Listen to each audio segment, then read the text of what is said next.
বন্ধুরা আসসালামু আলাইকুম। আপনারা কেমন আছেন? আশা করি আপনারা ভালো আছেন। আলহামদুলিল্লাহ আমিও ভালো আছি।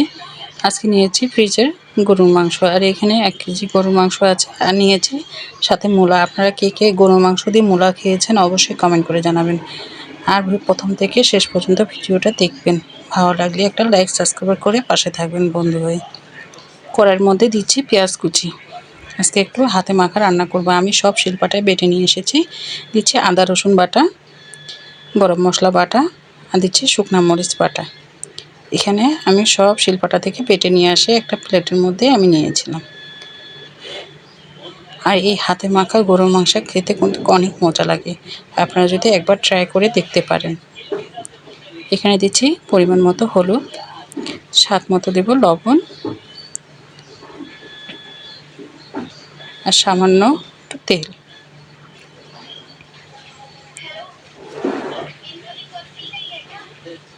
সামান্য তেল দিয়ে গরুর মাংসটা দিয়ে ভালো করে একটু হাত দিয়ে মেখে নেব। পরে কিন্তু এই গরমের মধ্যে হাত খুব জ্বলবে, তাই আপনারা একটু নারকেল তেল হাতে নিয়ে নেবেন, তাহলে বেশি জ্বলবে না। এভাবে যখন হাত দিয়ে মেখে নেব তখন দেখুন কত সুন্দর হয়েছে। আর সামান্য একটু পানি দিয়ে দেব।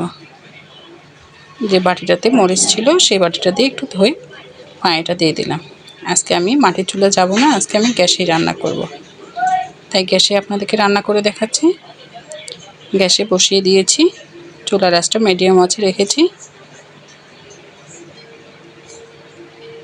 এখন ঢাকা দিয়ে কিছুক্ষণ রেখে দেব, তারপরে কিছুক্ষণ পরে আবার একটু নাড়াচাড়া করে নেব।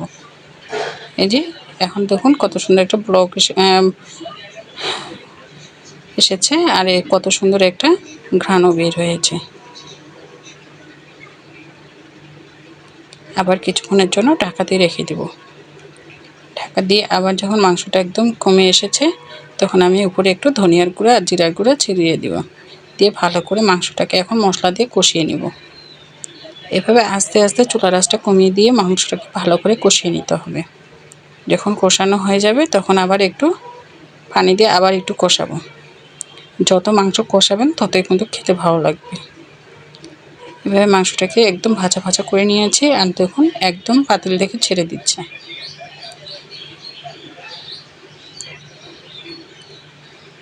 একদম তেল বের হয়ে এসেছে। মাংসটাকে এভাবেই নেড়ে চেড়ে নিতে হবে। যত আস্তে আস্তে কষাবেন তত কিন্তু খেতে ভালো লাগবে। আমি একটু কষানো মাংস একটু বাটির মধ্যে তুলে রেখে এর মধ্যে একটু মূলাগুলো দিয়ে দিয়েছি।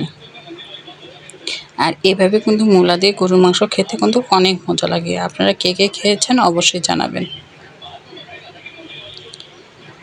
মাংসটা যখন ভাজা ভাজা হয়ে গেছে সামান্য একটু পানি দিয়ে দেব।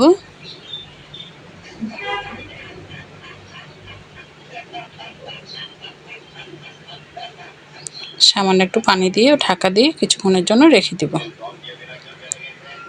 আমার মনে হয় আর একটু পানি দিতে হবে। আর একটু পানি দিয়ে এখন একদম চুলার আঁচটাকে কমিয়ে দিয়ে বসিয়ে রাখবো। 5 মিনিট পর আবার ঢাকাটা তুলে দেখলাম মূলাগুলো খুব সুন্দর সিদ্ধ হয়েছে। এখন আমি পরিবেশন করে নিতে পারবো।